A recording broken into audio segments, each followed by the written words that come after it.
intro for us if you want. We don't need an intro. Just say, what? We got Harry here today. Hi guys, what are you saying? Right. Let me ask you. This is the only real question I'll probably ask you. Yeah. Okay, yeah. So explain to them who you are, what you do, and why you do it.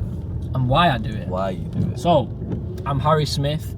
If you don't know me, you might not, because I feel like we have different. We have very different niches. We have different niches, to be fair. Yeah, different little communities. But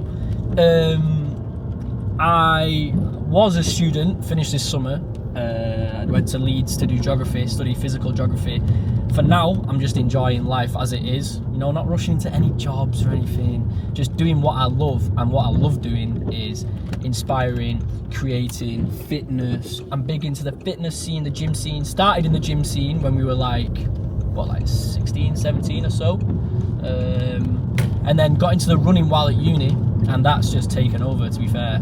The running basically is like, I feel like it's allowed me to look good at all times, do you know what I mean? Because you're always doing the cardio. If you're a stereotypical gym guy, you might bulk up. You might be like, you go through stages and cycles of going lean. You've got cutting period and bulking yeah, period, like bulking up, staying lean, this and that. But honestly, the way we did it, or like, well, most of my mates anyway did, get in the gym when we were like 17, try and bulk up, like, you know what I mean? Everyone was on like the funk music, going in, like trying to lift, like failing 60 kg benches on like funk music, do you know what I mean? Using gym wraps for like, using gym wraps for a 60 kg bench and all that, You're right? getting into that zone. Yeah, you've got to learn that way. You've got to learn that way. And then got into running, like, I'd say probably at the start of year 2 of uni, so maybe about a year and a half ago. Right. Because my housemate Louis was trying to lose weight. The story is he was losing weight, and he was like, Harry, do you want to come running? Do you want to come running with me? The park run, like a local park run. Right. And Hyde Park run is really busy. It's one of the busiest park runs. Okay. There's like 300 people do it every week, by the way. Oh. Every week. Because a park run, like, if you didn't know, park run's like a company that essentially put on park runs, right? But they do them every Saturday, and I don't even know how they make the money, because it's free to do. I'm guessing it's just like sponsorships and just like exposure, you know what I mean? So there's one in Bolton. I think they do it around Leverhulme Park, I think. But obviously, I think Leverhulme's a bit hilly. I heard someone the other day say they went to Bolton and won it with a time that's slower than mine. So I'm thinking soon I might just try and rock up and see if I can. So is it a race? Yeah, well, you can race it, or some people do it for like just for the it's like a run club as such, really, isn't it? Okay. So it's just not really hosted like a run club. You just rock up, someone blows a whistle, and that's it. Everyone goes around a route. There's marshals, like people volunteer, Right. And you do the 5k. People use it as races, or maybe to test the fitness, because obviously it's kind of like there will be some sweats there that are running, and like it might be competitive. But lots of people do it in prams, like with like the kids, like dogs. Yeah, there's a mix of exactly. So the Leeds one was funny because back when we first started running, it wasn't about like all these. You might see, if anyone is into like running and all running niches, you'll know that like there's mad terms that might be confusing to people when they first start off, like zone 2, like how you had like your VO2 max, you know, stuff like that. Like it wasn't like that when we first started. It was literally just, bro, we'll put some shoes on that probably weren't even good for us. I'm talking like Vapor Maxes, and just go out and try and do the run as fast as you can. Like going all out every time, that ain't. No, like you're gonna seriously injure yourself. You're not gonna improve that way. So we'd go down to this park run in Leeds, me and Louis, and just go all out like every weekend. And because the paths were really narrow and it was like really muddy on the field, you don't want to be running on the field, you want to be running on the paths. There'd be so many people there with like dogs on leads. Like you'd be beaten by, because we weren't good at running back then either. Like we were decent because we used to play football, but, so we always had that engine. But like we weren't to the standard we are now. We'd be getting beaten by people running with dogs or running with a pram, and like you'd be like, bro, I need to start improving because this is crazy. Yeah, getting dropped by someone in a pram is crazy. So that was the start of the big running. I'd say that's my niche now at the moment. I'd say running, especially with the We Moving stuff. Yeah. Me and 2 of my best mates co-founded a run club. We started as a run club called We Moving. Again, some people might have heard of it, might not. It's _ We Moving on Instagram. And to be fair, we tried the TikTok thing, but it wasn't really. TikTok's not for everything. Nah, it wasn't really hitting that well. Our biggest thing at the moment is Instagram. It's going really well. Yeah, in terms of views. You lot do very well on Instagram. Yeah, exactly.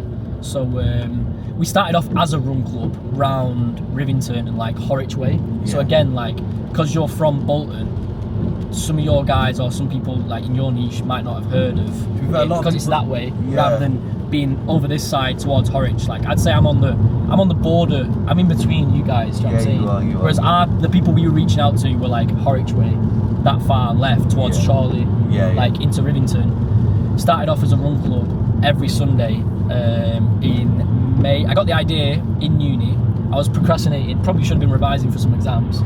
I was on Canva and I think I texted Michael and said like, bro, we should start a run club because we were getting into it back then as well. Michael only used to run at the run club. He used to do 5k a week. So you never Just at the run. Like, he wasn't even running. He wasn't even running then. Like he wasn't even running. It was only till we picked up the events and the racing culture, which I'll get onto in a sec, because the racing culture is, I think, what powers us. Because there's nothing better than putting in some work for a block, or even just showing up for yourself and going all out for a race.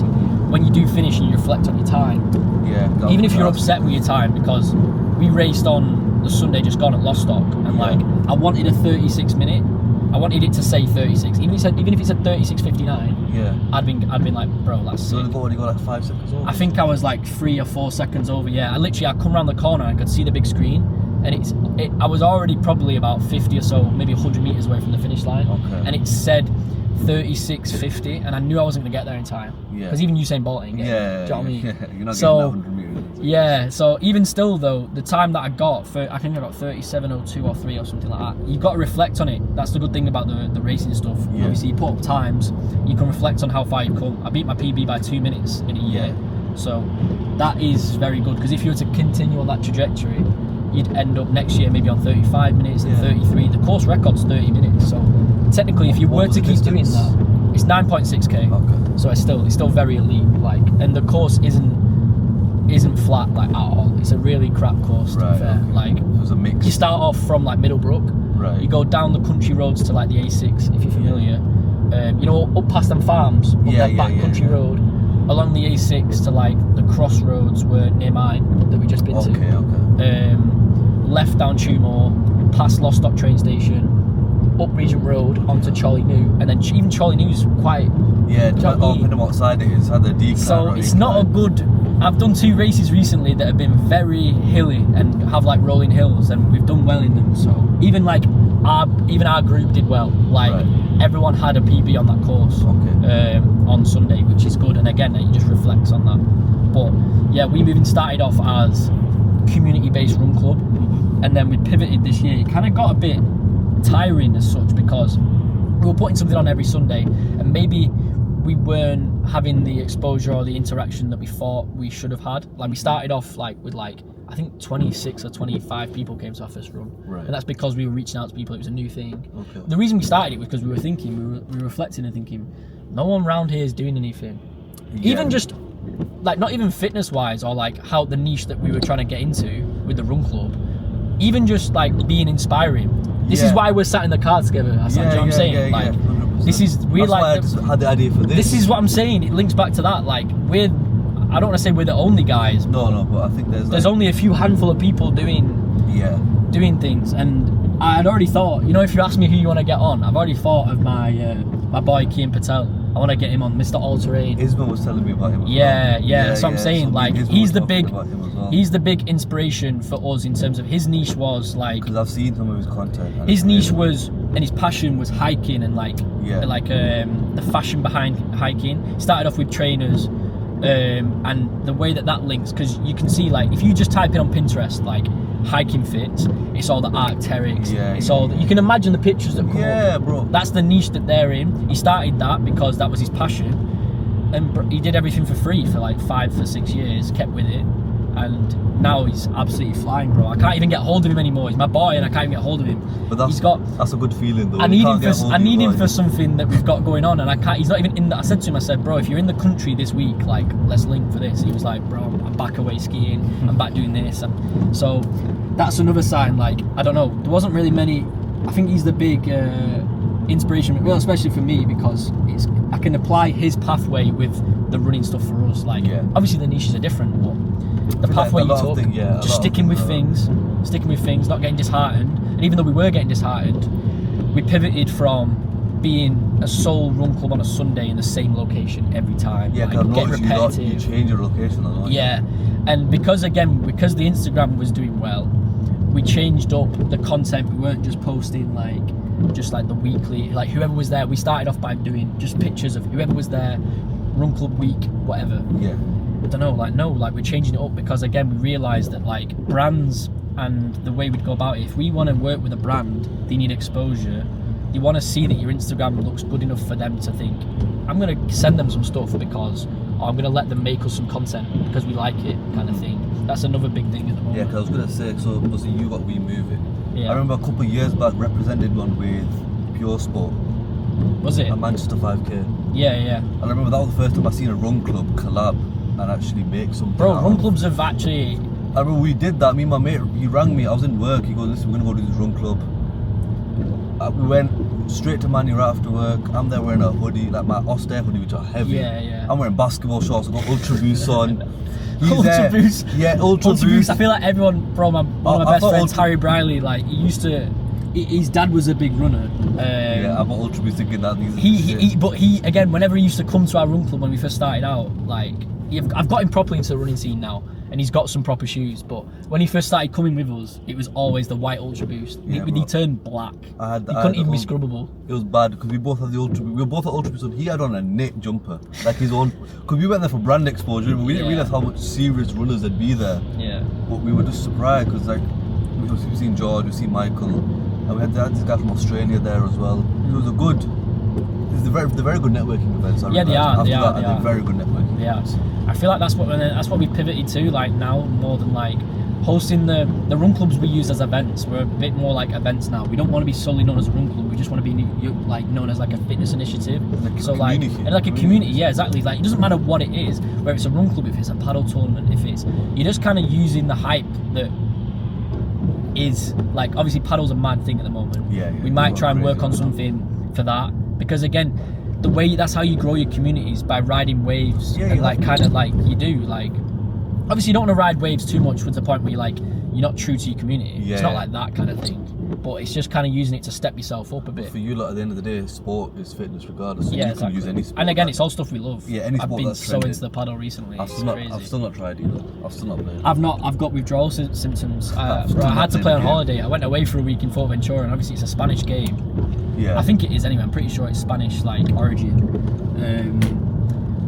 We went over and played, bro. It's so cheap over there as well. I think I paid €6 each time, including my racket hire, because obviously I didn't take my racket with me on holiday. We needed balls and rackets, bro. It's €6. Whereas now, if we jump to just paddle around the corner now, it's gonna be 12 quid, 15 quid. Yeah, per person, isn't it? Yeah, Something per like person, that. not even It's crazy. So that's what people are on nowadays. Big paddle. Just before paddle, it was rock climbing. I think the rock climbing niche is still there, but it's so small though. It's so I mean, you should do it. There should be a We Move It rock climbing. Someone actually, I swear, one of my boys shouted me for that. It was the rock climbing stuff. Yeah. So, bro, I went on a mad tangent. That's me though. That's fine. What did I say? What was the bit at the end about why I do it? Well, I think I kind of answered that. It's just a passion, innit? You've answered it all, don't you? Yeah, it's just a passion. Go on your tangent. That's the point of this. But yeah, that's me. You're saying that's you, it's a small thing. Yeah, I know. I don't. I was talking to my girlfriend yesterday about being. I feel like I'm because I've just come back from my holiday. I feel like I'm in a bit of a rut to get back started again with things. Right. And I took a bit of time off. I didn't really post crazily. I didn't really post crazy amounts on holiday because I just wanted to enjoy myself really. Truly. Yeah. I don't know. I think TikTok itself. When we talk about the Instagram TikTok thing, I feel like TikTok itself is becoming quite hard to even get a grasp of, because even me, I might have built up a community of 2,000 or so followers. Isma puts out some class content, bro. Everyone's putting, and you post like a dog. Do you know what I mean? I do post like a dog. Bro, it's crazy. When people say, you see these videos that are oh, you should post 3 times a day, bro. You're doing that close, and it's not. It's a lot. It's tough. You get stuck at view caps. That's why I don't look at the numbers. Because if I start looking at the numbers, I'm not going to post them.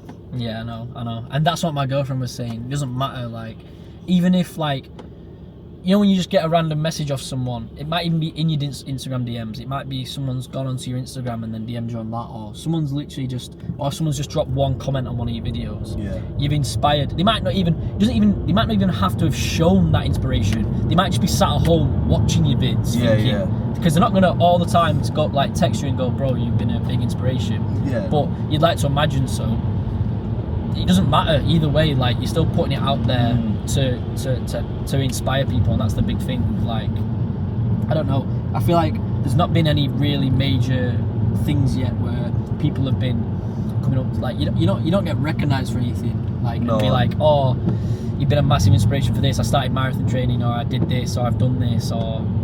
But I'd like to imagine that subconsciously, maybe some people. I feel like some people would see you around and see it, but I think a lot of the times, and I feel like a big thing with guys is we don't want to seem like fans. Yeah, true. You don't. Yeah, You don't You're want not to going seem to like be a fan of someone unless you get to a point. There's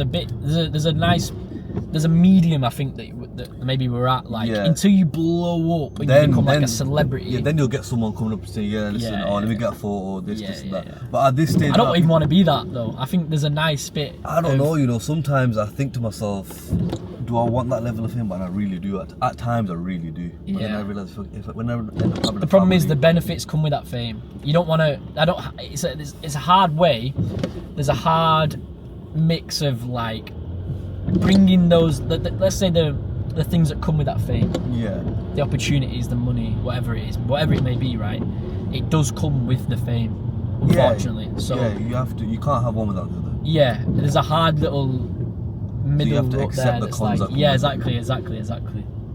Bro, like I don't want to. I don't want to say never, because if it does come true, that's just a blessing. Yeah. But if you get to a point where, like, if you're looking at like, obviously KSI is different, like, bro, like if you look at any sort of clip, they could be, and them and like the Sidemen, exactly, like they could be out anywhere. They could literally be, in the middle of Forteventura in a random town, and people coming up to him asking, and he has to take security, and someone's asking him for pics. Like, it could, and it's the same with like footballers. Their brand is ridiculous. How did he even like? Oh man, their longevity is crazy, by the way. That's on athletes' end, but it's even like just regular celebrities, like musicians, actors. They don't have a life anymore. Yeah, exactly. That's the shit thing for them. But I think that's a different level entirely, which I don't. That's their industry as well. Musicians and actors, it all comes off limelight. If you're not getting limelight, that's bad, because you're not going to get took for jobs. You're not viral. If you're not viral, or if no one's talking about you, why does anyone want to sign your list? Because you're looking at like, bro, everyone gasses off Jacob Elordi. I know it's like usually like women as such, because he's like good looking or whatever, but like he's been, again, Timothée Chalamet. Yeah. They've all been booked for like the biggest things at the moment, and they're just going band for band for band for band. Like he's in every film. Them two are in every film ever at the moment, and they're both going crazy. I mean, to be fair, I'm not watching the new Jacob Elordi. I'm not going to watch it. Bro, I'm not going to watch it. Yeah, what is it? Wuthering Heights. I'm not watching that. My girlfriend asked me to. I was just about to say, because you've got a girlfriend. Yeah, she asked me. I think I said, like, because I love going cinema. The actual idea and the vibe of going cinema, especially the view at Bolton. Oh, it's banging on Middlebrook. Yeah, Bolton. Very good spot. Since they've done it up, like they've done it up. Obviously, nice like seats. you can bring your own. You don't have to get like the expensive popcorn if you don't want. Like you just bring in a couple bits. Like, bro, you can bring in your own stuff. Like an actual vibe, especially if it's like a day like this. You probably can't see, but it's obviously dark, gloomy. It's standard Bolton weather. Standard weather. We don't get anything different. Right, standard weather. But then imagine if you were going tonight for something, like it's just a nice vibe. Just disconnect for like 2.5 hours. I went to watch the last one I went to watch was Mighty Supreme. I was just gonna say, did you watch Mighty Class. Supreme movie? Oh my god. I mean, I'll be honest with you. At the start of the movie, I wasn't enjoying it, and I don't know what snapped throughout the movie. At what point did it flip though? At what point does it flip? Because like I was enjoying it because, well, I liked Timothée Chalamet anyway. I knew it was going to be rough. Again, this is a spoiler. I knew it was roughly going to be about table tennis. Yeah. But then it just didn't become about table tennis anymore. The first half an hour is about table tennis, and it's like all these action shots. That's when it flipped for me. When it stopped being about table tennis, when I started enjoying it. Oh really? So have you watched the movie? I thought it was about table tennis. That's why I thought I was going to enjoy it, and then I enjoyed it more because it flipped. Have you watched Uncut Gems? No, but I know it's the same guys. Isn't it? Josh film. Safdie. Is it Safdie? Yeah, I think so. But It's a very similar vibe of movie, and Really? once the table tennis part stops, it's exactly like that. Well, I think I know the rough like. It's like it's a constant mayhem type of movie. Yeah, basically. I That's know what the it is. rough like. Isn't it? Well, it's Adam Sandler, isn't Yeah, it? yeah, And he's yeah. like a Jew, like a. Is it in New York? He's in the Diamond District. in New Yeah, York. yeah, exactly. Jeweler. And I can imagine it being hectic anyway. I've seen TikTok videos of who's that guy who sells watches? And Did he go around white selling guy selling watches, and he's like really upfront, and he's Real like cool. always. Is it? Yeah, He's the one where he'll grab a watch and then go to another guy. yeah, exactly. Like he tries and flips it within like an hour or Yeah, so. yeah, I love And that. I feel like he knows everyone, and everyone knows him. Yeah, he's a class guy, and I feel like it's that kind of vibe, that hecticness. Yeah, but that's why I enjoyed my cinema. Yeah, my cousin said on the way to so Fort Ventura was a 4.5 hour flight, I think. On the way there, I actually watched a film called Inglourious Bastards. Oh, what a which is, movie! bro! I've only just watched that. I watched it the other day because again at uni, my uni mates were trying to put me on, and I never watched it with them. My mate Ed, he says it's his favourite film, and he was always like, "Bro, we should watch it one night," and I never did. But then in the back of my mind, then I was like, if Ed rates it and everyone gasses off it, like It it's is a got to be very a good good film. movie. Very good movie. The guy who plays that, is it Christoph Waltz? The guy who tries to rat everyone out at the end. Yeah. He is in. It's the same. He's in Django. Isn't it Quentin? Yeah, Django again is a very good film. I watched that with my girlfriend, and I didn't think it was going to be my girlfriend's like thing, but she really enjoyed that. That's one of never them class. watched it. I just love watched The cinematography. Godfather? No, I know. That is. I was against watching The Godfather. I feel like for so long because I didn't like these old movies. that's the thing. Well, I'm not drawn to it because I well, know it's an old one. It's in the 70s, but when Yeah. I watched it, my eyes were glued to the screen. Really? And the only movie that's made me feel like that was The Great Gatsby. Is it like 3 hours? Yes, 3 hours. Yeah. All three parts are very long, but Mm. they're amazing. Oh, there's 3-hour films. Yeah. So part 1, Part part 2, one, part yeah. 3. Part 3 is not as good. I feel like when it came gets out that like, point. it came out like 15 years after. Yeah, I feel like when it gets that point, sometimes they drag things out. Yeah. But in terms of just like cinematography, bro, I've been trying to get into the cinematography things, but like I feel like it's such an expensive, I've got a friend right now who's scene getting to into get. that I stuff. keep seeing, yeah, I keep So seeing you reposting his stuff and that. He's always been really into videography, creative directing, and for him it's expensive, but he figures his way around. Like, Yeah, he'll get somewhat second hand or Second-hand market for cameras is second really hand good. market. Yeah, well, he bought his camera brand new, but he goes, I'd rather have a nice body and then get second hand lenses. Yeah.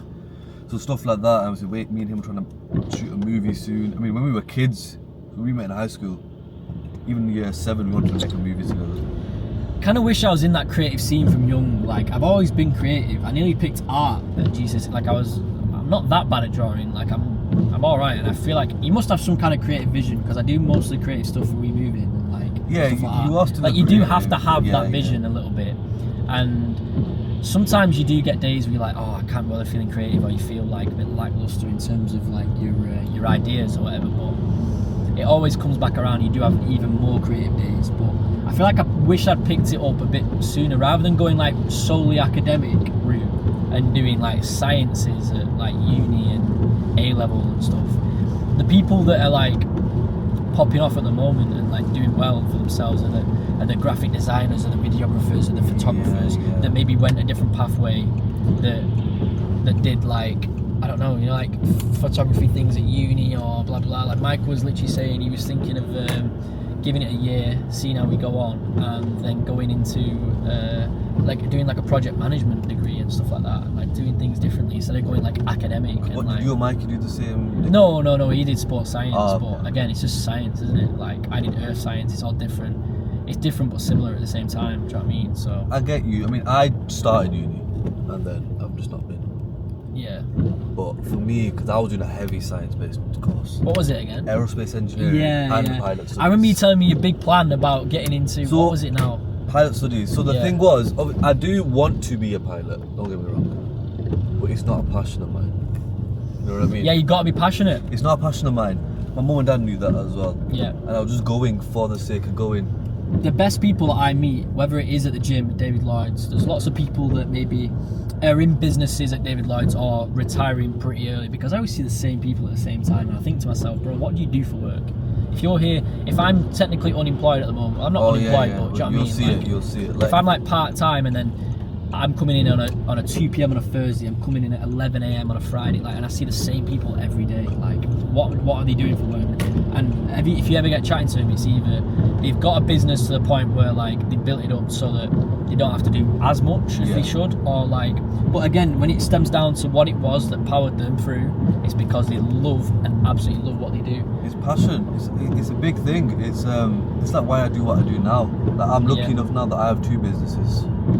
I've got the clothes and I tune cars, and I love both things. I've always loved cars from a young age. My dad was a mechanic, so I've always been around cars. He used to buy and sell cars. He was a mechanic for like performance cars. Big money in cars as well. Yeah, amazing, and I love them. Like, I love driving. Maybe not this one I've got right now, but I love my cars. And then the clothes, I've always liked fashion. I've always liked wearing something a bit different. Even if I go to the gym, I'm gonna make sure I'm wearing something right. I always do that as well. Like, I always try and not put a bit of a fit on for the gym. But it makes you feel better mentally. Yeah, you do. And you'll work out better. Yeah, you do. Like, apparently I've seen this one thing, I don't know how true it might be. It was like a study on people who take photos and stuff in the gym tend to train better. Really? Because they're more confident in themselves and what they're doing. No, I feel it, yeah. Which, it makes a lot of sense, because I mean, it is you're sculpting your body at that point. Yeah. So you're going to make yourself look better. What was I going to say something about... so Provisions is like our spot for, you know, the one in Heaton. Our one for like coffee spot that me and Jody go to. Yeah, I was going to say, I've seen that. Where is it? Like, do you know, it's the same block as Tesoro, right? So we got the pizza party on Monday that we're doing like a local from. I've seen that. Tesoro's there. There's a place in the middle called like the coffee shop that isn't owned by them. That's just a random individual. In Heaton, like literally on Newhall Lane. Okay. On Newhall Lane. Provisions is our spot, and I got chatting to someone. The reason he got chatting to me was because he was taking the mick out of me for using a knife and fork on a cinnamon bun. And it's just because I didn't want my hands to be greasy. I just didn't want my hands to be greasy, and I was just like, he was just like laughing at me. Yeah. Got chatting to him. Obviously retired. He wasn't like that old, to be fair. He must have retired like earlier than usual as such. But he bought and sold car parts. That was his business. Right. His son basically runs the business now. And again, the reason he did that was because he said he absolutely loved what he was doing. And I was thinking the other day about, I want to be able to work for myself. Yeah. Do you know what I'm saying? I'm an absolute workhorse anyway. Mm-hmm. And because of that, I know that it's not going to take anything. If I find something that I love and I can work from it, let's say we move, it absolutely takes off, and I can turn it into like, whether it's like an events business or whatever it is, right? You can most definitely make money. If I can, yeah, exactly. If we can start making money off it and use it as a business, I'm going to be there day and night. Like, let's say you get to the point where you're lucky enough to rent a small little office space or a little unit. I'm going to be there day. No one's going to see me. Yeah. I'll move my bed in there. Yeah. It'll just be a bed on the floor. You become obsessed with it. Yeah. Which is how it should be. And I think until it gets to that, for now, you just kind of, I feel like I'm filling time, but then you compare yourself to people in different spaces, or maybe, I don't know, it's weird because I'm 21, you're 22.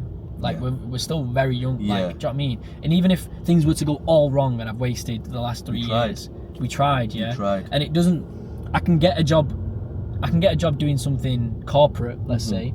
Let's say, I don't like saying the rat race, because like, there is money, like, there is money in it, but you've got to be, I don't know, it's for certain people. Yeah, exactly. I don't want to say the rat race, but I could join the rat race, do 9 to 5 in Manchester, like, when I wanted to. I can get a little recruitment job if I wanted to, or whatever. Get anything really. That's what I mean. And like, until it gets to like, let's say you get to like 27, 28, everyone's on a different, you shouldn't compare yourself to anyone anyway, because everyone's on their own little time frame, right? But then in your head, I feel like everyone has a version of themselves or a vision of what they want their life to look like. And if you don't worry about that, but I definitely do.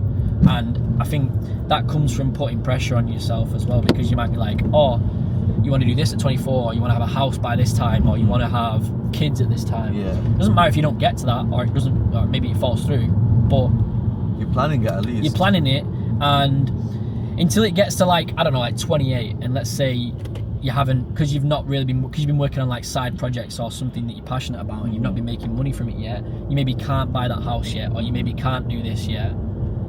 Until it gets to the point where you're like 28, 30, and your parents are like, bro, like, get a grip of yourself.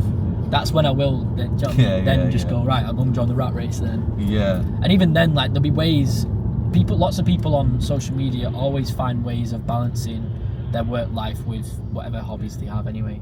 There's a nice niche on TikTok of people that are like 5 to 9 before 9 to 5, and I know they romanticize it, but you definitely can if you're committed enough. Everyone's got the same time. Then I think it comes to a point where you're gonna have to understand that it's a hobby and not. And you sacrifice things, You are then working and sacrificing your passion. Yeah. But as long as it means you can keep on doing the passion and funding it, it's better than nothing. It is better than nothing. I don't want to get to that point yet. That's why I said That's why I said at the start, like, I'm just enjoying myself. Like, I think at this point, exploring things. We don't have the luxury to balance things. Yeah. We have to go all in on one. Yeah, 100%. So, and to be fair, I don't know how you are. I'm quite religious in the sense of I will have that trust that, you know what, I'll try, and if I do right by God, you know.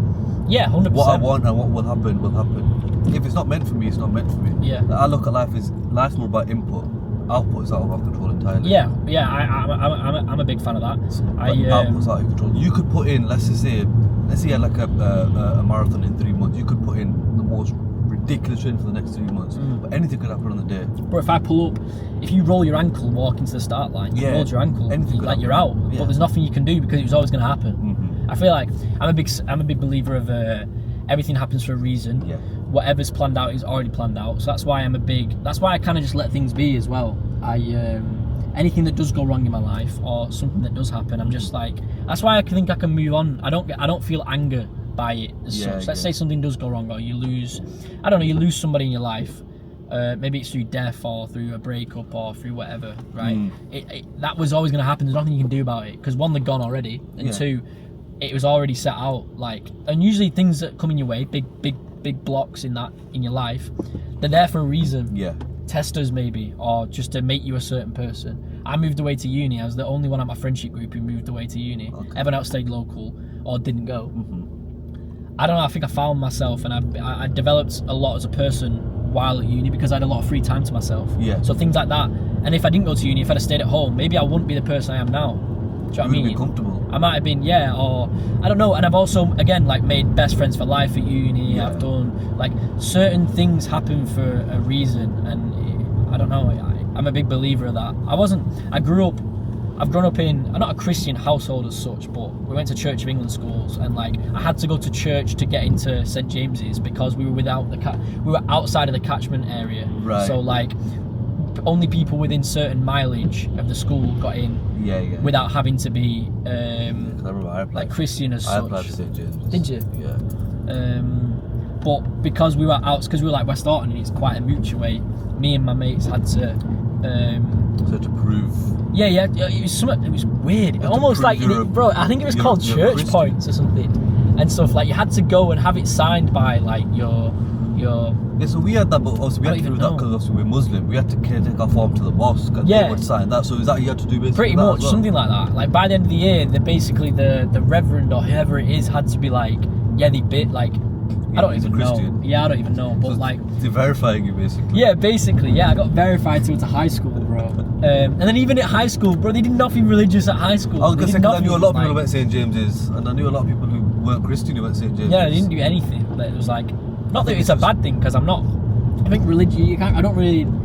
Forcing religion is. I think it's bad. I think it's bad if you force a religion. Just let people choose their own pathway. Do you know what I mean? So if you're then forcing it, because again, you're thinking St James's was a very it's like an ethnic melting pot. Like the amount of people that were there. There was like obviously there was Muslims. There was like there was white Christians. There was whatever. Right? If you're forcing things down people's throats, that's not good. Like no one's gonna want do you know what I mean? So I think that's probably why they did that. But yeah, in terms of that, I don't know. I think that upbringing has helped me just believe that things are set out. So what college did you go? Runshaw. Runshaw. But it was a write-off because it was basically COVID anyway.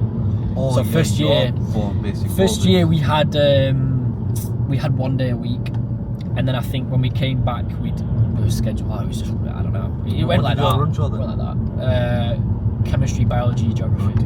Yeah. So again, sciences. That's what I'm saying. Chemistry, biology. If I'd have started doing creative things, I don't know, like. Now you can't go back at it. I feel like you now have a good mix of you. You got your intelligence and you got your. That's what I'm saying. If I have to join the rat race anytime soon, at least I've got that. Yeah, I'm intelligent enough to join the rat race instantly if I need to. Don't want to, but if I need to.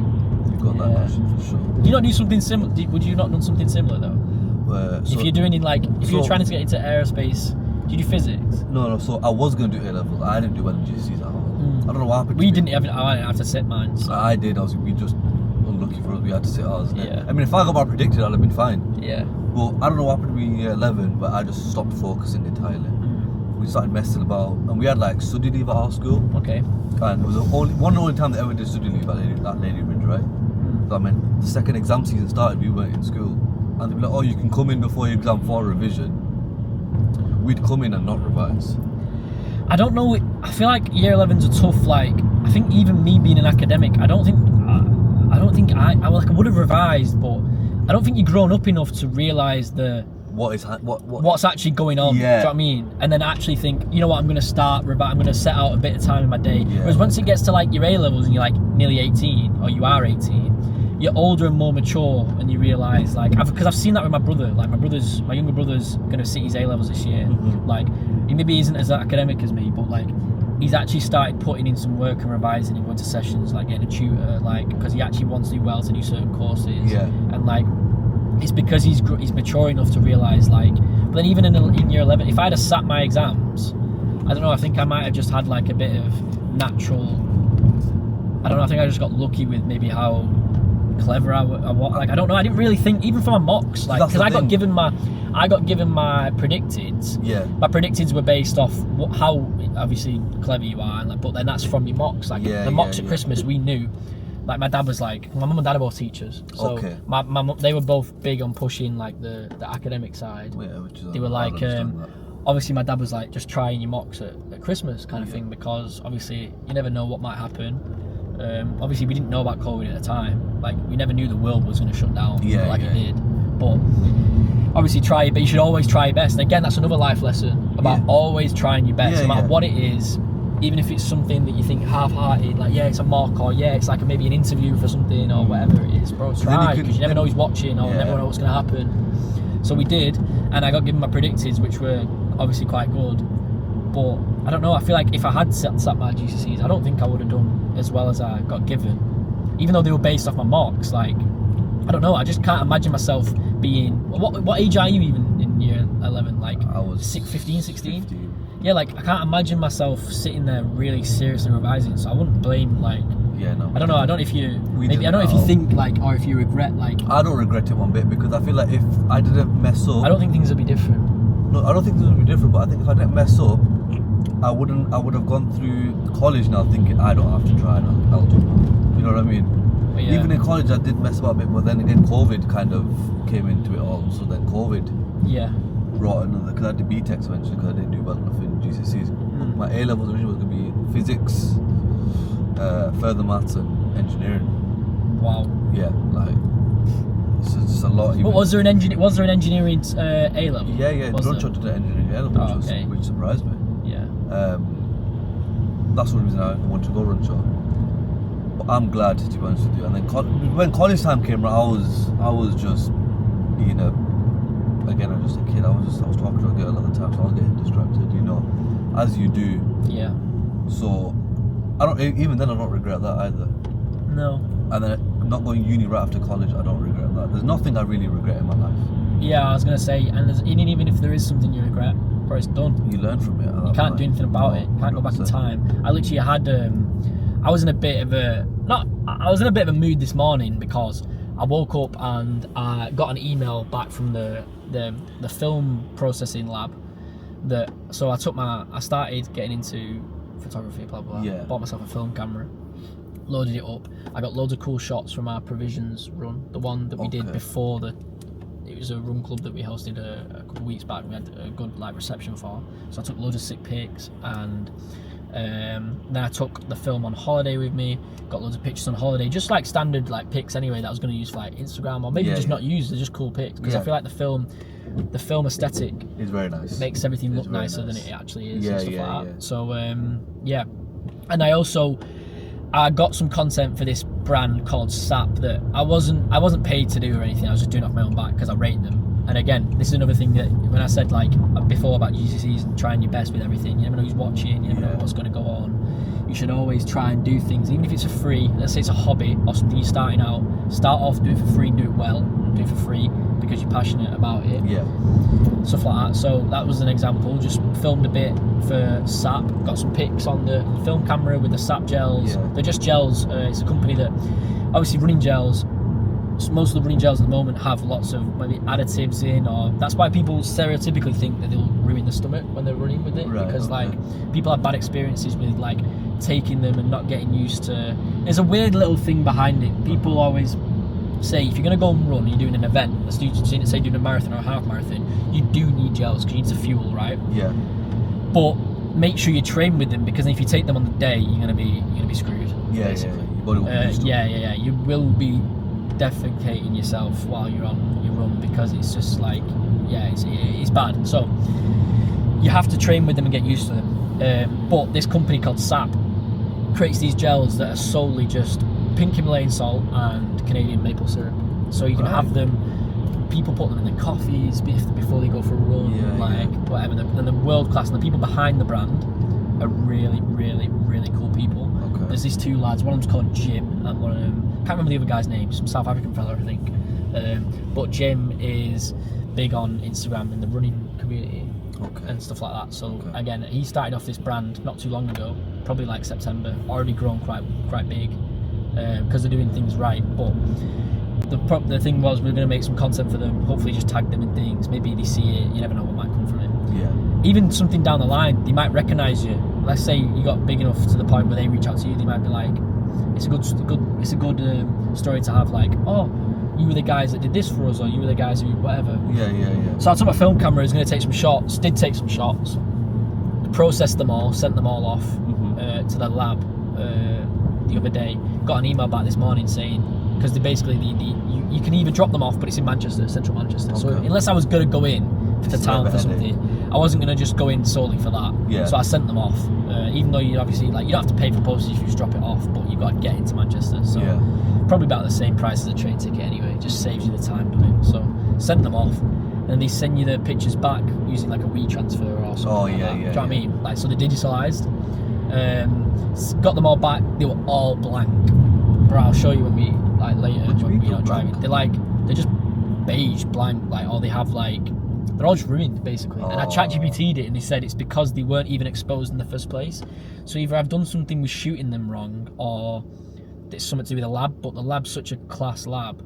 You can't. It's such well known. You don't think it'll be the lab's issue? It won't be their fault. No, it'll be something that I've done. So again, I was in such a mood this morning, thinking I expected all these pics. I was gonna do like a provisions dump for the We Move In. I was gonna do some stuff with SAP. I had my own personal pictures on there, and then I thought to myself, bro, why am I even annoyed about it? Because there's nothing I can do about it. It's gone. Do you know what I mean? It's not like I can even pay to get them. It's not like I can even pay to get them recovered, because once you expose the pics, they're gone. Yeah, it's not. So I was just like, you know what, bro, it's happened, but nothing you can do about it.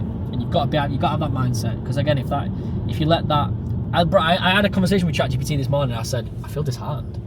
I put on the chat, you know when you send in the chat, I literally put, I am disheartened. Okay. After talking about the thing, and they give me some mad motivational thing about I don't even know. I've used that. I don't even know why I'm admitting that. No, I was just like, certain people do it. I mean, I'll probably walk and tell me what to do, so I'll go to the gym today. Bro. And it'll work sometimes, because it'll just be one. It doesn't know you. It's not gonna care about your feelings, is it? It's gonna tell you whatever, isn't it? Yeah. So that was my shenanigan this morning that I was annoyed about. But then I was like, bro, I've got things to do. I'm gonna jump on a little podcast with Asad. I can't be bringing negative. You can't just bring that. Even if you do feel negative for some reason, you can't bring it out. You've got to be you just got to channel it. And if you then do get angry by it, or it affects you. Let's say I never stop shooting. I stop shooting film now. I never. Yeah, no, you pick up the camera again. Why you can't let it. It's not severe enough to be like that. No. I'm just using that as an example. I get what you mean, but it's like with my clothes, for example. If I had a bad drop, I've had a few bad ones. Yeah, just failure in general. Why would I say to myself, you know what I mean? Yeah. I mean, it's like when I messaged you a while before I even knew you and Mikey and everyone. I remember I asked Isma, because I seen him. He did a TikTok with you. I think he did a run with one of you. Was it when he was doing the hybrid stuff? Yeah, a long time ago. And I was like, I want to do a collab with these lot. And I remember the designs I sent you. Like, I feel bad for you sending them at this point. I can't even. I can't. They were bad. Was it? Even I knew they were bad because I thought I'm not designed in so long. Yeah. I couldn't think of anything. You know what I And you mean? know what it is? It's rushing the process. I think we're designing stuff at the moment. Obviously, with the We Moving stuff, we've got our own little clothing. Yeah, what you've done is, like, again, I'll give you your flowers for that, is you built a community and then made the clothing. It's a very good And we're way not to do it. forcing, like, No, you just whenever you want to make I could bring something- out a T-shirt that says "We Moving" on it, but I want people to actually wear it. So I'm not going to be like, if I don't want to, if I think it's crap myself, why would anyone else Yeah, 100%, buy it? So like, 100%. at the moment, I think Michael found a supplier for a long sleeve, and even though we've missed the long sleeve weather, I think people I who feel run, like- people who run like a long sleeve anyway, because if you're imagining like the Nike long sleeves, or I always run in a long sleeve at the moment because it's just the material, it's nice and breathable. Yeah. You know, you just feel more covered. You don't have to then wear a hoodie out. Yeah. You can roll up your sleeves if you need to, and then it basically becomes a short sleeve. So it's just like we were trying to design, even though we might have missed the weather or the time period for the long sleeve. I wouldn't necessarily. There's no point rushing it. We can just make it over summer anyway. Yeah. And you can. The good thing is with all this, right? Making all these cool samples that you want to wear, make samples that you want to wear. You might wear them out, and someone might be like, "Bro, that's sick." When you're Yeah. releasing that, and then it just gets one, people talking about it, people seeing it, and two, like, there's no rush. Like, that's what I've done No on that. one's putting you on any period where you're like, "Bro, you need to release this Yeah. soon as." Like I've Why got. rush it? I think I had like 4 drops I've officially done, but I think I've got at least 30 hoodies that I've made. Like I mean, I've even got a pair of ski pants that I made. Some of the best artists and like creatives have things like you thinking like, you know, like when a music artist dies, let's say, and then like they're still releasing music, yeah. and you think obviously like the production company or whoever they work with has all these like projects that they've not released or they've been working on, or like, do you know what I mean? Everyone always, all the best creatives always have unreleased stuff, and like, and you think to yourself, bro, like when Virgil died, like everyone was releasing all these off-white things that he'd made, and like, I don't know, you just like, I can't remember my point, bro. I just got off on such a mad tangent there that I can't even remember what my point was. What was I even talking about? We're talking about Russian stuff. Oh, just like, yeah, just there's no need, like, there's no need to rush the process for anything. No, 100%. But Like, I think sometimes now, like with the way I want to run my own thing is now, I want to be fast. I think I want to just pump out as much as I can. Things that I still love. Is that good though? I don't know, but I guess you learn. Yeah. You learn as you do out. it. You know what I mean? I feel like maybe for the next year, just pump out as much as I can. If it great, because it'll gain traction, and then I can slow down a bit. You know what I mean? Because really and truly, I don't want to just be making hoodies for the rest of my life. Yeah. I have some real designs I want to make. You know what I mean? Some real silhouettes that I want to put out. I feel like you remind me of, do you know Daggy? The black guy. Dagye. He's this guy, right? He's a designer for a brand. I can't remember what his brand's called, but he's I don't know. He's really transparent with the way he designs, and he designs really cool niche stuff that I feel like I can imagine you doing. Right. And he's such. I'll show you. I'll send you his account when we get back. Send it, He's just a massive inspiration. Not for me personally, because it's not the fashion that we'd make, or because we're sportswear as such. Yeah. It's all about it's not about the design, it's about how it feels when people wear it. Like, it's like the Represent stuff. Yeah. Represent are massive, not because of the designs, just because of how sick their stuff is and how it makes you feel in it. Are you saying the 247 stuff? Or? Yeah, the 247 stuff. Whereas if you go to their actual Represent stuff, where the designs are cool and they're expensive stuff, like their big leather jackets that are like 800 quid. I've seen that, like the blue one. That's the kind of thing that I can imagine you creating. And also, this is what Daggy does. Like I can't remember what it's called now for the top. But all these, he's always in Fashion Week, Milan Fashion Week, Paris Fashion Week, and like it's really, it's a cool niche that he's in, but it's I don't know. I can just see I can see you in that space at some point, being a real and being known as a fashion designer, not just a clothing brand. That's being known as a designer. That's what I really want. I don't want it to be known as I can feel a brand. You know what I mean? I want to be a designer. I want to be someone who makes things, not just slaps my logo on a hoodie, which is nothing wrong with it. You know what I mean? There's nothing wrong with that, but that's not what I'm chasing. There's a brand called Vision. I can't remember if it's VSZN or something. I think I've seen that. The guy, have you seen the guy? The guy who owns it's really young. He's probably, and he's always on TikTok. And the reason I saw the brand was because he was on TikTok going Vision? like day in the life of a. The brown one. The Asian guy? No, he's not. No, he's just some white guy from Leeds, but he's like 16. And the reason he blew up, I think, was because he was like day in a life of a brand owner while at college, or like this and that, right? His brand is cool, don't get me wrong, and like some of the stuff, but again, it's just like I feel like they found some nice blanks that obviously fit well. But his design is the same every time. Yeah. Like it's the central logo with and the logo isn't any different. It's not like he has multiple versions of the logo or anything like that. Like have a different thing in like a gym wear logo. They'll have the 247 stuff, or they'll have like Owners Club on, or they'll do this or that, and I think that's cool. But like theirs is just big hoodie, big overweight, oversized hoodie, vision in the middle. Like I don't know. I think obviously they're looking in the fact that they've obviously found some nice blanks that work. Yeah. The actual designing stuff like doesn't take a genius to There's design no real design work put in. Yeah, like it's not creative really. And the biggest designers like Daggy, like Virgil, like you, hopefully, I feel like you're creating new things. You're creating new. Yeah, not even necessarily new things. I'm making things that, or I want to make. Or obscure, or it takes. I know what you want to be recognised by people who know fashion. Yeah. You don't want to be recognised by people that are like I don't know, like just like random people that just want to wear your brand. I don't want to be like a Cortez. I love Cortez. Cortez do the pretty like they smash visuals in the sense, but you know what's coming from them. You know it's going to be like something. I mean, their marketing is unmatched. Yeah, the marketing's cool. Yeah, the marketing is crazy. Don't get me wrong. Mertra as well. Their marketing's cool. But again, like you kind of know what's coming from these kind of brands. Yeah. These fast brands that are always pumping things out that have got drops maybe once or twice a month. They must be running on 110 miles an hour. Yeah. Because you need to be, and they're always way ahead of themselves as well. Yeah. But I don't know. I feel like if you go that route where you're pumping things out, that's the route you're gonna go down. Do you know what I mean? Whereas if you make it really niche and like you can take your time in creating things, they're quite abstract. I want to say abstract. Yeah. Maybe they're cool to a different eye. I think that might be your pathway, but who am I to say? But I think as an outsider, seeing just what you're about and your vibe, your energy, how attentive you are when you create, that's I think what I can see you doing. Do you know what I mean? The vision that I see you having. No, 100%. But rather than just spamming clothes out for the sake of it, I don't know. There's obviously benefits to it because you get your name out there more, and just like you get people wearing your stuff. But and certain people do have to take a bit of a chunk out of themselves just to get something like that. Yeah. Which I don't know. Like so, there's examples there to be followed, and that's the good thing though. Everyone's done.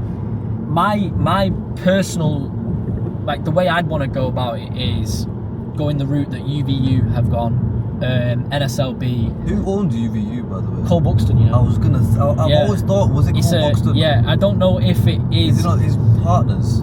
Yeah, so the founder of UVU, the co-founders are Adi Gillespie and Alex Gillespie, both brothers. But I didn't know what the connection was between Cole Buxton. I think Cole Buxton obviously got massive because Cole Buxton's a great designer. Yeah, he's very good. He obviously got massive, but then I don't know if he's then invested in UVU or whether he's like took them on board as like a bit of a maybe they're owned by the same agency, like whoever runs. Do you know what I mean? Yeah. They'll have like a grand CEO, even though Cole Buxton is himself as like the owner. He'll have a CEO who deals with everything. Do you know what I mean? Same with Represent, like George and Mike. They've only just had one of those. Yeah, exactly. It gets to a point where you grow so big you need one. Yeah, you need it. George and Mike obviously built the thing, but they have Spencer on as their CEO. Yeah. Just to run things smoothly. Because again, you want to be involved, but you kind of don't want to be in the same because that's what it gives you the freedom. Yeah, you don't want to lose early your love retirement, for it. You don't want to lose your love for it as well. That vibe. That's why Georgie's constantly in LA now. He lives there now, doesn't he? Yeah, he does. Yeah. He moved there. Another guy took over his house. When we first found out, well, me and my friend found out that they're from Bolton, and I don't know what it was, but something inside us kind of switched. Yeah, because you're like, bro, it can happen for anyone. These lot are from Bolton. We worked opposite them, it was crazy. Just to see it, and then I'd see his Rolls Royce driving down Charlie Road, and you see his number plate, Heaton. That could easily just be anybody. You know what I mean? It was definitely a very good motivator, especially when we were a bit younger. Definitely. I've got another. This is a completely different topic. Yeah, obviously you got a girlfriend. I asked Isma this question as well. So it's like, would you think it's a good thing to have an Indian relationship now? Like, does it help you grow in a way? Depends who you have. Depends who you have. So would you say you are lucky? Me and my girlfriend are literally the same person. Right. I was gonna say, I don't know how you're gonna take this one. You've posted a couple of times. You do kind of look similar. Yeah, no, maybe, a little bit. But I've heard a lot of times when people say that when people are meant for each other, they do tend to. Is that a thing? I don't know. Maybe. Well, I mean, my ex-girlfriend says all the time. I don't know if she might have been lying to me for all that. Yeah. But I've heard it a couple more times other than her as well. Maybe. No, I got really lucky with. So me and Jodie worked together at Bolton Retreat. Okay. She was technically my boss. She was supervisor. I was only there part time because while I was at uni, I'd only come back at Christmas or summer, or I'd come. Do you know what I mean?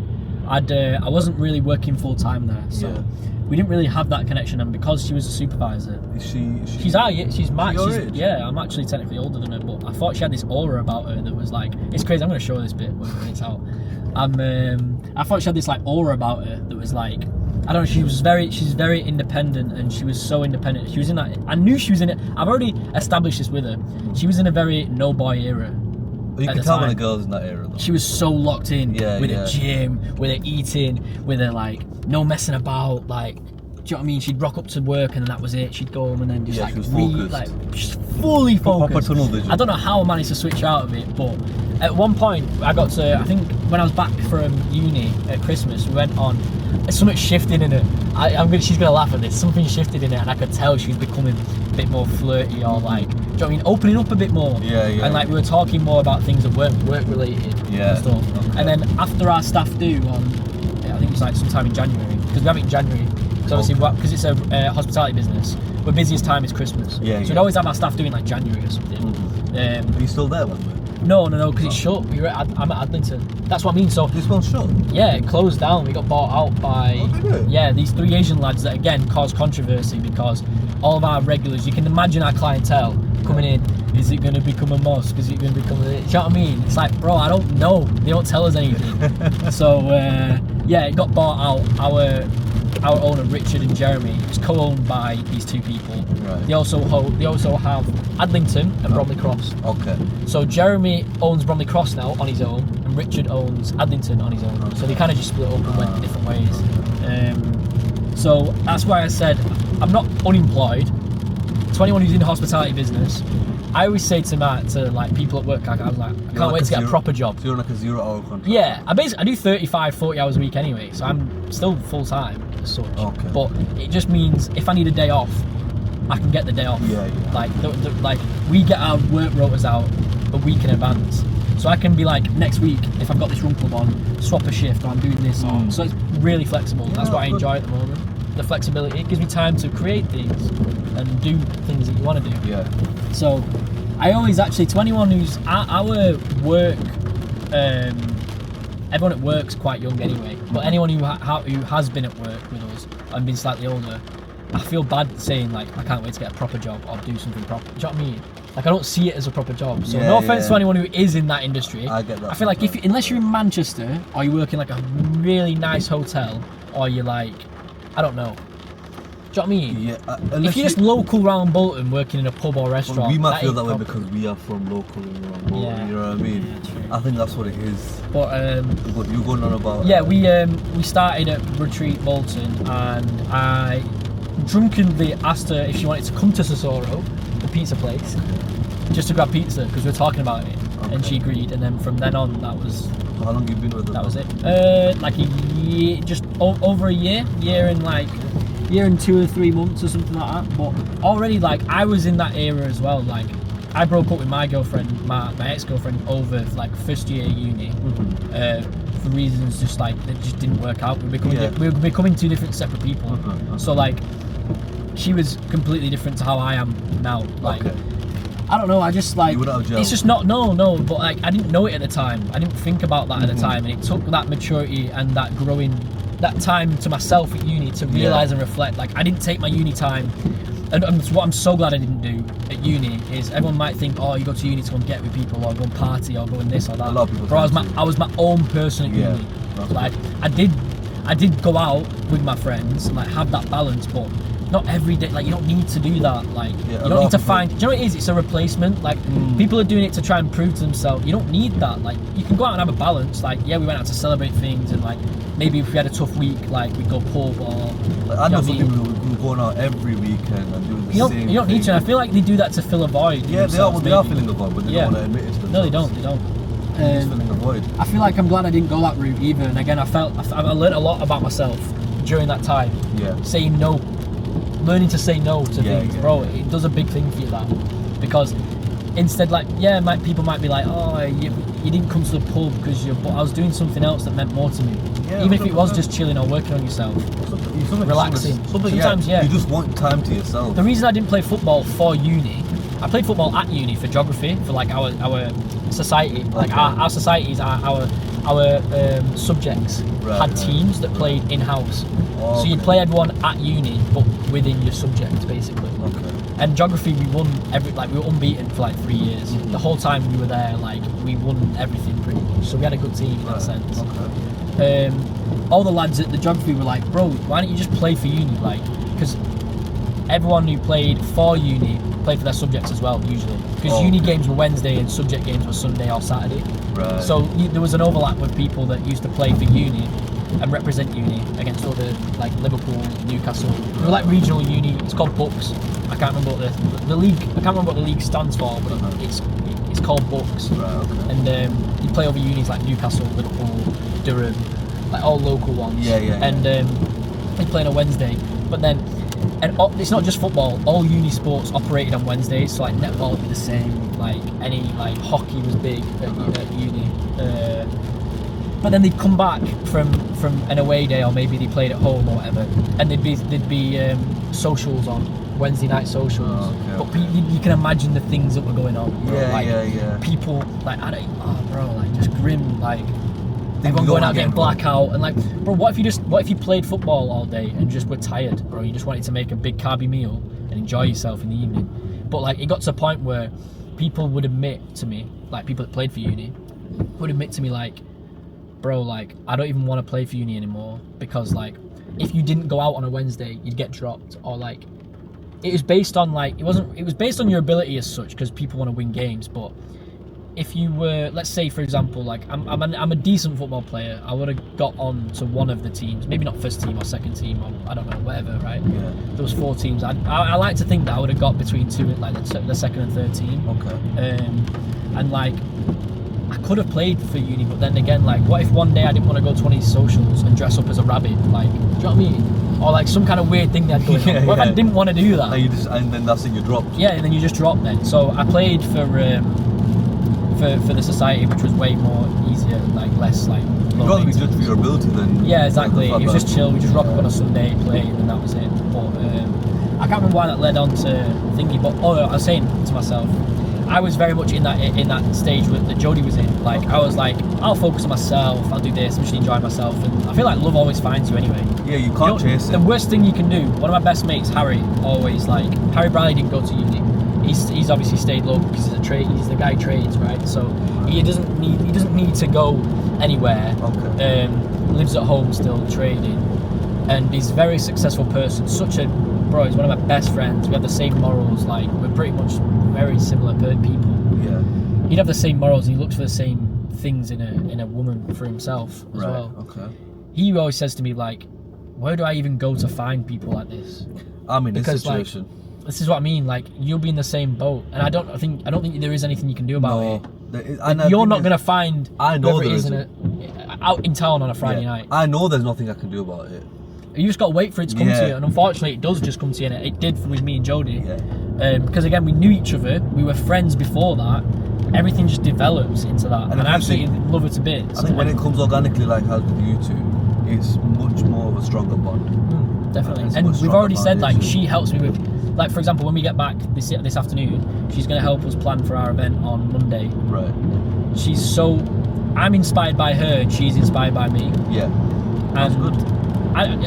Her biggest dream is coaching. So she's doing nutrition. She didn't go to uni. She's doing a coaching qualifications online. Right. So she can still live at home. She doesn't have to go anywhere. Yeah. She just has to do it on a laptop and learn remotely. Nutrition coaching, she's massive into a CrossFit, and she wants to become a really well-known coach for CrossFit athletes. Right. So it'll be PTing as well, but because she's got her nutrition coaching, she gains that edge on other PTs that, like, I feel like, okay, again, you know, when we're talking about doing things that you love, I looked into coaching, I admit, because I've already been asked by people, what do I do in the gym, or what do I do, like, people would look to me for advice on things, and I could maybe become a coach.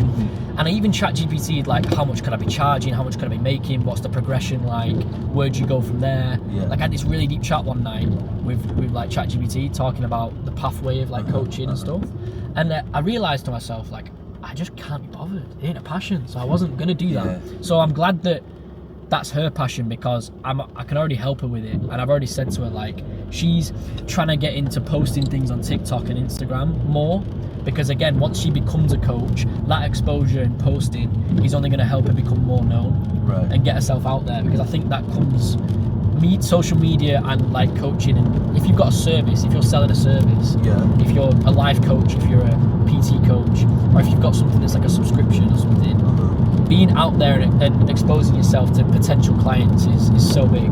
Nowadays, especially. So once you've got customers on a retainer, you've got that set money. And that's why people, again, like, coaching online is massive as well. They don't even need to be local. Someone could see you from London, love you and the person you are and what you've got to sell them, and they're like the advice you've got. So you might, that's another potential client onboarding that you might have, even if you live in London. Like, it's just someone else paying you for your services. So I've already said, like, when the time comes, hopefully this year, she'll have finished her qualifications. She's gonna get a few people on board. You know, when I said, you need to just start things. She's gonna start with her friends. People don't need to know that they're her friends. No, 100% not. But it's examples that she can then post. Friends of people. You just have to drop yourself. Transformations that you can use of people. Even if it's just me, people don't need to know that it's like her boyfriend or her friends or a mum and a dad. Even if they do, it doesn't negate from the fact that she's helped you. And the results will still be there. The results are still there. So I said to her, when the time comes, I'll help her. And we've got big dreams individually and together. That's the biggest thing. Like, she's so inspiring. That's good. It's I mean, you should tell her she could get an episode of her own here. Yeah, I know. I mean, I do need she's to too shy. She's too shy for that. You can bring her on with you. Yeah, maybe. I'll sit in the back seat and be like, do a duo. Tell her about this. Nah, it probably wouldn't flow as well, but I definitely at some point, maybe when she becomes more confident as such. But bro, that's what I mean. She's such an inspiration. We're both inspired by each other. So again, you can't fight. You can't force it. That's like, you gotta just, like, you realise it's gonna come again. Everything links back. The conversation always links back to what we were saying about whatever's been planned for you, been destined for you. I mean, I don't know how it's for, obviously, in like a white household. I mean, I'm Asian household. I'm the eldest of four, but I've got three younger brothers. So you wouldn't imagine it, but you could. There's marriage talks already. Oh yeah, no, I feel like I think for us especially, I don't know if it's not as big in a white household. I think marriage is a massive thing. Obviously for us, being Muslim as well, it's massive. So that adds a bit of pressure. Yeah. You know what I mean? But would your parents? I don't know. How traditionally your parents are such? Because, like, would they listen and hear you out if you say, like, I'm just, like, gonna, because, like, you can't go out and force it. Like, if you had this conversation with them, they're aware to know that. I've said it to them countless times. I'm not gonna force it. Yeah. So they are aware, but they'll say it because they don't want it to come to a point where, you know, when you've been single for so long, that you now do not want to compromise. Yeah. They don't want to get to that point. Because it's true, it happens. I feel like when you're single for a long enough time. Bro, some of my mates have been single for too long, and I've seen them trying to chat to women. That's another thing as well. It's getting bad. I don't want to be single for too long. It's getting bad. Because I've only ever had one girlfriend, and we knew each other from high school. Yeah. So I never had to do anything. Yeah. I didn't have to go on a first date or do X, Y, and Z. It just happened. It just flourished into whatever it became. Yeah, it's natural though. I feel like you just keep bumping into someone, and then you get chatting to someone about something, and then maybe someone says, like, oh, let's come grab food, like, come do this or that or whatever. Like, it just happens. So you just bump into you will bump into someone at some point, and then you'll be looking back thinking, hopefully I do. Yeah, you'll be looking back on the situation, telling your kids, like, bro, this is how we met. We bumped into each other here, or do you know what I mean? Yeah, 100%. So I wouldn't worry about it as such. I feel like time will tell. But yeah, I got lucky. I'll admit, I got lucky. Yeah, it's good, man. Because Isma was saying he would rather not be with somebody at this point in time because he wants to grow on his own, which I always understood. But then I said to him, It was if I get someone after I have done everything. Let's just say I'm successful in whatever I'm doing. Are they with you then because of the There fame? you go. Yeah. Harry Briley have this I conversation. would all the always time. have that in the back of my mind because I don't want to judge someone off of that basis. I don't want to think the worst in someone. But That's what I mean as well about the rushing thing. Like, I know for a fact that, well, Jodie obviously helps me with everything. yeah, So we're gonna build everything. Like, what's mine is hers, and what's hers is mine as well. Like, anything that I do with moving at the moment, like, usually comes from a bit of inspiration. Or I run by things. Does she come and runs as well? Yeah, exactly. Yeah, she does. Like, I run by everything with her anyway, and say like, what should I do differently, or should I do this? Like, it's just an extra opinion that I know like is an a good opinion opinion. that you value. Yeah, exactly. Yeah. It's another opinion that I know and appreciate as well. And I know whatever she says is the right opinion as well. She's not going to Like, say it in a yeah, way like, or- and I usually agree with it as well. Like, Yeah. if I'm like, oh, should I add this, or even if it's just something on like a poster or something, how should I make things look? How should I present things? Like, yeah, it's just good to have that. So, I don't know. I know what you mean. I know what you mean about like, should I just be on this grind set mode where like it's just me? Like, I'm on both. You know what I mean? I think you should be. I'll work. But be open. Just be open. Yeah, and I'm open to it. Yeah, If 100%. I'm working and I'm not the type of person who you know how people get You messages can't be too. Yeah. and they'll leave them undelivered for you. Yeah. If I've seen your message on my phone's in my hand, Yeah. I'm gonna reply. You know what I mean? Yeah. So if someone ever does message me, we'll have a conversation. You know, I take it as it goes. It's as simple definitely. as that. It's not a thing of I'm going out and looking. I don't really go out. No, I couldn't think of anything worse than going out. To be I fair. don't go out. I like going out. I like going out occasionally, but I say when I say going out, like obviously drinking alcohol, like blah blah blah, is like a big thing for like, well, us guys especially, because I know like in your religion, it's Obviously, obviously I not. don't drink, Yeah, exactly. So it's different for you compared to me. But like, I won't be like, oh, I'm gonna. Like, I couldn't think of anything worse than going out on a random weekend and getting like blackout, going to a clubbing in general, dead motive. I know, I dead could never motive. understand clubbing. My idea of going for a nice day out or whatever, like let's say, is like summer Manchester, someone's birthday or an event, or you're going to celebrate something. You go out in Manchester during the day while it's sunny. You sat outside, couple pints, not too many. You're just relaxing. Maybe a few to get a nice buzz. Yeah. Maybe someone takes it too far. Yeah. But because obviously it's not human if no one does take it too far. But like, you're having fun in moderation. yeah, and then going home on maybe last train, or going home early. Go out earlier, enjoy yourself in the sun. Whereas like if someone shouted me like, I don't know, this week or this weekend and we had to go out, we weren't getting the train till 8 p.m. going out to them bars in Manchester where it's too loud to even talk. Yeah. Like I like to drink over conversation. Yeah, I know what I'm saying? I know what you mean. I'm not going out to drink. I don't drink for the sake of it. I'm drinking usually because it Social amplifies. reasons. Yeah, for social reasons. It usually amplifies the conversation, Yeah. or maybe people start finding things funnier or whatever. And I'd never be one to take it too far either, because. Yeah, like I don't really smoke, but I'll have a cigar over a conversation. Oh yeah, 100%. I love a cigar. As Over a a runner as well, conversation. you might be thinking, frick, To like. be honest with you, a lot of You people don't even take it back though either. Like you're not No, even you're it's not just a taking mouth it back. thing. It's a just, mouth and it's thing. a nice scenario to be in. I've never been to a cigar place where the atmosphere is, odd. We always everyone's try and quite- find a cigar on holiday. If we're abroad somewhere. I tried finding one in Bulgaria, but they're Yeah. all just Bulgarian. Yeah, So exactly, I thought, yeah, let I me know, just leave I the know. Eastern European In cigars. alone. Krakow, we found a nice cigar shop. They got big fumigators in the hallway on the side. Then in the back, opened up into like an actual lounge. Right. Okay. So you could go in there. The drinks were maybe slightly more expensive than if you're in like a dingy little bar, but because Poland's cheap anyway, Is it? nice. Yeah, it was nice. It was nice. So just like, I don't know, things like. But then even if you were to smoke, like I know there's a certain few running influencers that will actually smoke cigarettes like after a run. Okay, and this and I've that. seen- Like I've William Googe does that. I was Like gonna Peter say, John. yeah. Who, Peter John, I was going to say Peter John. yeah, does that, like yeah. they're always big on the. Wait, I mean, you earn your vice at that point, though. Oh yeah, you do. You've earned it. Yeah, you If you think you can. And what's now- one cig gonna do when your VO2 is like 80? What is VO2, by the way? Just like it's techie. Is it your the amount lactate? of It's your- oxygen your body kind of? yeah. Basically, the higher your VO2, the fit you are. Right. So, I need to get mine actually tested. To be fair, it'd be interesting. My watch tells me I've got 65, but it's only my Apple Watch. It's not that. I don't really accurate. trust the Apple Watch. to be honest Yeah, with it's you. not that accurate. The amount of times I wear my Apple Watch and I'm at the gym, I just don't really trust the I need to calories and upgrade. It's everything. about time to Which upgrade. one have you got? Well, I've just got a normal SE, but I need to upgrade to like an actual Garmin I or a was gonna say, Coros get or a something. Garmin. I think Garmin's Everyone's on better. Coros. Have you heard about Coros? Is that the one that Alistair uses? They do look nice. To be fair. Yeah. They're just similar vibes. It's just all fitness watches, isn't it? So I think the Coros is a nicer screen. The Garmin one's a bit too. sometimes they're a bit blocky, aren't they? Yeah, the Garmin one's a bit thingy. But yeah, what was I saying? What were we saying? We're talking about cigars. Yeah. I think we both have the same thing. We both go on tangents. Yeah.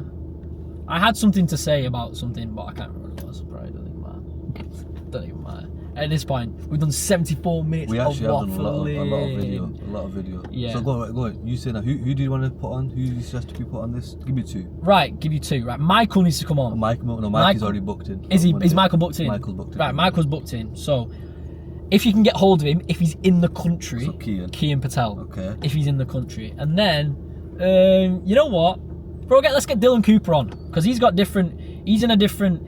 Even though he started everything with us, he's on a different pathway. He's on his coaching pathway. Is he not his athlete pathway? doing We Moving anymore? Yeah, he is. But we've kind of. Me and Michael have took the reins a little bit more from him. Okay. We had a conversation about because he's too busy. Does he have his own gym? Yeah, now? yeah, coaching stuff. So he just gets too busy for things like Because I that. used to see him. He used to go David Lloyd's, didn't he? Yeah. I think He he's- goes now at like midnight. Obviously, it isn't open at midnight, but he goes like at the deaf Oh, does he? Yeah. What if I used to because go- it's like the only time he can go. I used to go around that time. It's better around that time. To Yeah. be honest with you. I've started going about 4 or 5 p.m. No, I go hell. 7:30 to 8 is the best time. It's amazing at that Yeah, time. I know. Even the flipping bro. At some point, I've seen queues for sauna Yeah, like no. at like 6 p.m. Yeah, no. 8 o'clock is my time to go gym. That's Yeah. my time. I'm not a morning training person, anyways. I prefer training at the end of the day Do you know what? because I get my stress out at the end. Of the If you want a girl on, if she'll come on, Alice Tucker. day. I don't know this. Oh, Do some research. okay. She's got her own supplement brand. Oh, has She's she? starting up. Yeah, the Elemental Bars. That's the company that we always like do things with. Depends. She might either be too busy or I feel like She won't want to do it. yeah, she might not want to. But if she does, Alice, Everything's Kian, open. Michael, Dylan. Right. Okay. You've already got Michael booked in. I've got Michael booked in, so Yeah. we'll do Kian's Dylan. your- We'll do if you can get hold of Kian, get him on. Dylan and Kian. Yeah. We'll get. He's got some sick stories to tell. All right. You might not get a word in, just because he's got That's so fine. much to say. That's perfectly fine. Yeah, I'm just the interviewer at this point. nah, I rate it. I'm just driving about. Yeah, I rate it. Anyways, Harry, that's been amazing. Thank you, bro. Just the outro for it. Thank you. Let's go.